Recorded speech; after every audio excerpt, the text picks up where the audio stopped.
There. Guess what the little lady said? I would like today to kind of go back to previous episode, the first word, which was about getting something down, not worrying about how it came out, just get it down. And this is relevant to me because a while ago, I wrote a chapter and it sucked, and I knew it sucked. And the reason it sucked was because I wrote it down when I was just unable to focus, unable to concentrate, couldn't get myself going, no mojo. Have you ever had less Joe? Anyway. Anyway, I said it, sorry. So I just couldn't get anything going. However, I know get something down, you can fix it in the rewrite. I tend to actually rewrite chapters as I go. I will look at what I wrote previously, especially if it leads into what I'm going to be writing today, and go through the entire process of, okay, it needs to be fixed.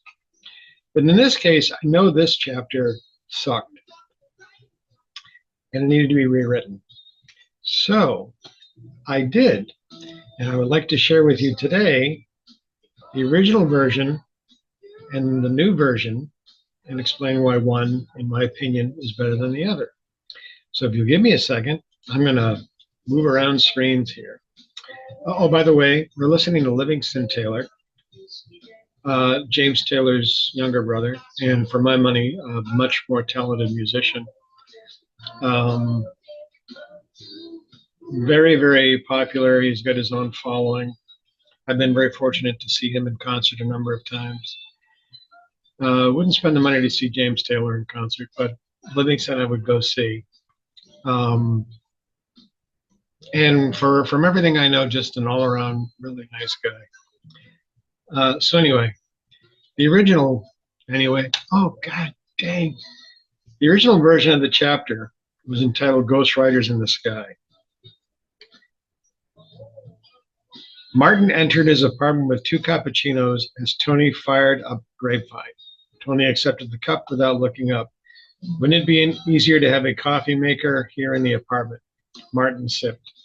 We have to keep up appearances with the tribe. Go back a line. What's that? Tony sat back and pursed his lips. They got to Thompson before we got to her. Martin looked over the mouse. Martin took over the mouse, scrolled, and shook his head. Look at the prelim forensic. Does that look like the same perp to you? Found in the woods on US 69 South outside Lawson, Missouri. That fits your map, doesn't it? Tony looked back at the mouse. Tony took back the mouse and scrolled. Yeah, the perp traveled with her. That's nowhere near where she worked and lived. Scroll. She was dead for a few hours when the body was abandoned. Excuse me. Martin pointed. Woodland detritus in her hair and clothing, but not local to where the body was found. The bruising pattern on her mouth and arms is pre-mortem. The perp held her down, some type of weapon, but multiple stab wounds concentrated around the breasts. The killing strike is the same, but the force and penetration were done by someone much stronger than we've seen.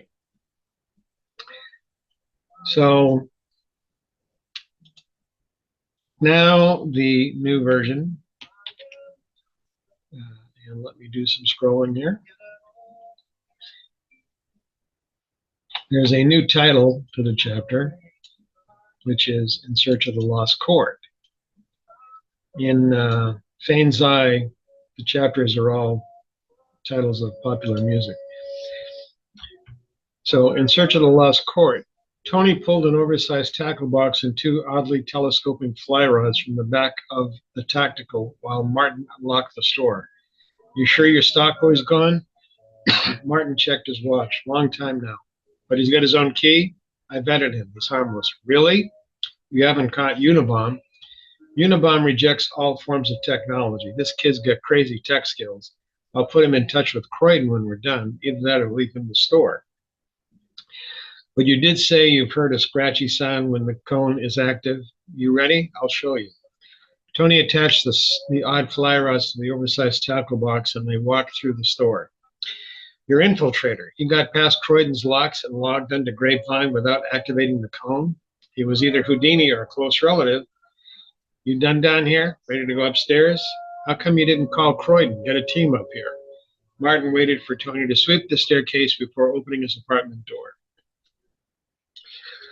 So I'm going to go back and forth now, if this works. Hang on. Oh my God, it worked. The original version. Martin entered his apartment with 2 cappuccinos as Tony fired up Grapevine. That's a sucky way to begin a chapter, especially if it's a murder mystery, which Fane's Eye is about capturing a serial murderer. The reason it's a crappy way to start, really actually just about anything, is because there's no tension, there's no excitement. There's really no nothing. Martin entered his apartment with 2 cappuccinos as Tony fired up Grapevine. Big deal. It's a declarative sentence. It doesn't lead the reader anywhere. It doesn't ask the reader a question, doesn't encourage them to continue. Now, in Search of the Lost Chord, which is the rewrite, Tony pulled an oversized tackle box and 2 oddly telescoping fly rods from the back of the tactical while Martin unlocked the store. You sure your stock boy's gone? Okay. Right out of the gate, we have an oversized tackle box. So I'm giving you a visual. 2 oddly telescoping fly rods. Oversized tackle box, 2 oddly telescoping fly rods. I'm signaling the reader there's something odd here, as opposed to Martin entered his apartment with 2 cappuccinos. I guess I'm signaling the reader something there, but not terribly exciting. However, oversized tackle box and 2 oddly telescoping fly rods is a signal to the reader something is not quite as it seems. From the back of the tactical, that's the modified car that Tony is driving, while Martin unlocked the store. So now we're not even in the apartment. We're coming into the store. It is locked. That tells us something, that tells the reader something. It indicates there's a situation they have to investigate. There's actual recognition of outside and in. They're going into something. And when characters go into something, that in itself can be a bit of a tension builder. You sure your stock boy's gone? Boom, question. And the nature of the question is, you're sure your stock boy's gone?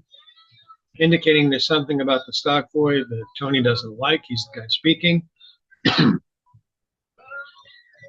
There's the question. So whenever you have a question, readers will 9 times out of 10 continue to get the answer to the question. Tony, and then back to the original Ghostwriters in the Sky. Tony accepted the cup without looking up. Wouldn't it be easier to have a coffee maker here in the apartment?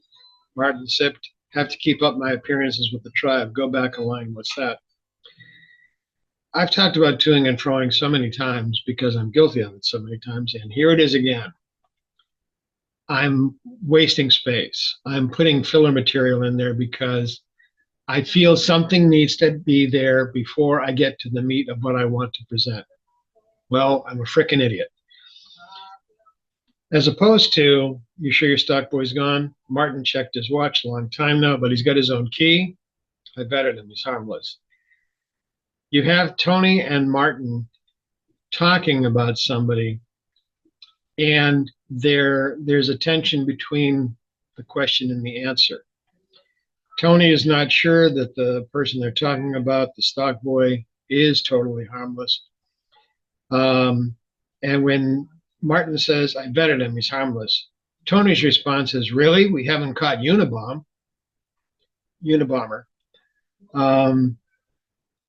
So again, you have this escalation as opposed to, I have to keep up my appearances with the tribe. Where were we here?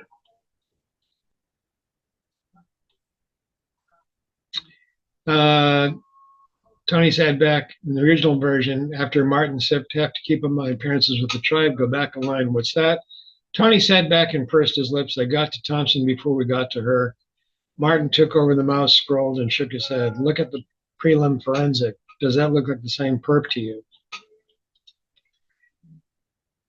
Okay, it's there, but it's not a lot of tension. It's basically statements. As opposed to In Search of the Lost Chord, which is the new version, we haven't caught Unabomber. Unabomber rejects all forms of technology. This kid's got crazy tech skills.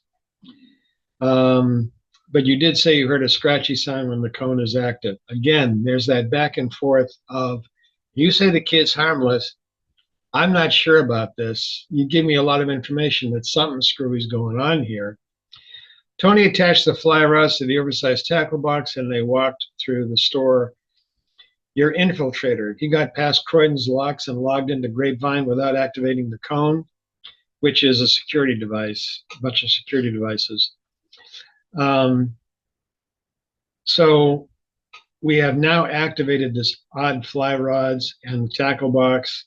It is a debugging, eavesdropping, technical type of thing in disguise. And it goes on from there.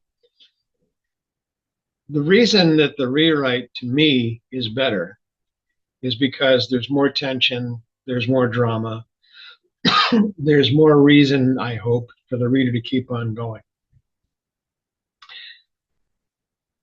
Why didn't I wait when I wrote the original version until this stuff came out? Because it goes back to that first word thing I talked about in Experiment 39, I think it was. When you are not feeling up to the task of writing, just put something down. If I didn't put stuff down, I would never have been able to pull away enough to know what I had to do in the rewrite. A lot of what I put in there in the original version, which sucked, shows up in the rewrite, but it's not awkwardly placed. It makes sense. There's text around before and after. It's part of discussion. It's part of dialogue, as opposed to womp clump. So again, I'm doing this experiment because I think it's important to appreciate and recognize and utilize that first word concept. Just get something down. Get something down because if, excuse me, if nothing else, you know what needs to be fixed, and you probably begin churning over in your mind how to fix it. That's it. I'm going to go search for the stop button.